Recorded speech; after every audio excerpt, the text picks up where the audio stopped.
I'm afraid Sir Keir Starmer's attempt to reform education and his headline about a class ceiling is headline grabbing for all the wrong reasons.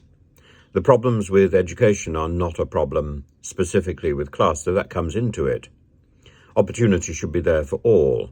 The problems with education is that teachers no longer have time to teach, and that students are ground into a sort of mincer of a conveyor belt system where a very limited number of subjects are considered important. Actually, education is like a room. You enter the room through some particular door. That door can be English, French, maths, economics, it doesn't matter. You learn the techniques of dealing with education when you get into that room. And you can learn them as easily with a class on needlework or bricklaying as you can with a class in English. It doesn't matter. The same techniques are there. And from that point of view, he's quite right. There's a snobbery about the subjects that you study and at what level. All subjects are valuable and all subjects are based on play and experiment. That much about Piaget and Vygotsky is true. However, as you move up the educational system, it's about information retention, and it's about what you do with that information rather than this nonsense of experiencing things for yourself. It's about how to manipulate information. And that means you have to be taught first. That means you have to have that information first. Now, there are many ways of doing this. One way COVID taught us was that we can use technology and we can pool resources and we can have the information via some sort of digital platform. It still requires teachers in the class.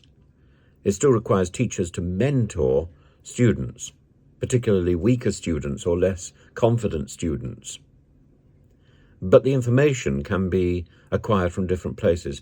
What we've got into is a problem where we think the teacher is the source of the information and the source of the mentoring and the source of discipline, and should then go on and do a pile of completely pointless bureaucracy. We can divide these jobs up, and a clever and a thoughtful education policy would be precisely to divide those four things into four things. No teacher needs to do all four.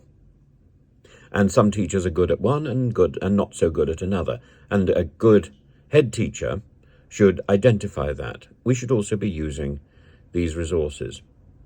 I tried very hard to put this into practice when I was teaching, when I was running an education department in Moscow. And I certainly haven't abandoned it. Now I'm back in the UK. I worked with a wonderful man called Kostya, and he's now in another country too. So he's also not abandoned this idea. We need to change the way that education is considered. And the idea of a factory is a 19th century idea. This needs to be abandoned. This is where the class ceiling needs to be broken.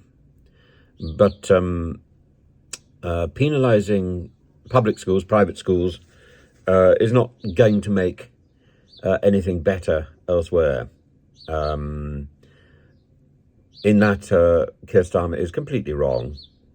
And by the way, I entirely agree that the tax break for private schools is probably not a good idea. It's not a good look.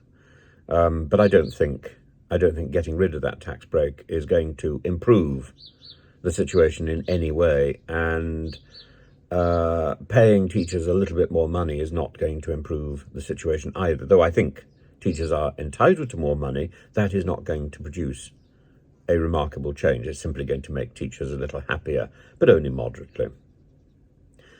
The way to change is to change our model, and that wouldn't require so much effort.